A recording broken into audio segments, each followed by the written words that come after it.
Wow, so Pittsburgh at Philadelphia. There's a turtleneck on there too, so yeah, so we can go back in time right there. You kind of threw me off with that one there, JB. Yeah. I think Pittsburgh right here. We talked about Philadelphia's first 2 wins, Cleveland and against Chicago.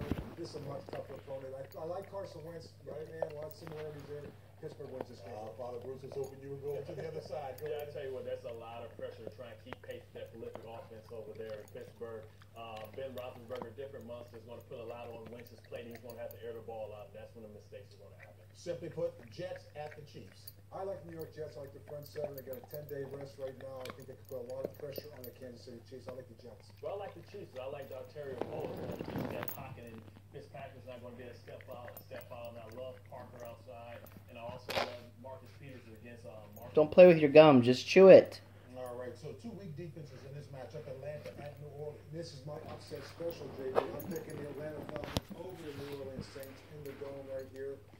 Like you said, it's going to be a lot of it's going to be a high score. Nice way to put it, right? What is going to be a lot of emotion there. This is the 10-year anniversary of the Gleason block kick. They're going to play for him, and they're going to get it done for him. I'm going to pick the Saints big. Nolans. All right. Hey, and a reminder, go to NFL.com/FedEx. Cast your vote for the FedEx Air and Ground NFL Players of the Week. And don't forget to follow along and see all of our weekly picks at CBSSports.com. Yeah. Just chew the gum.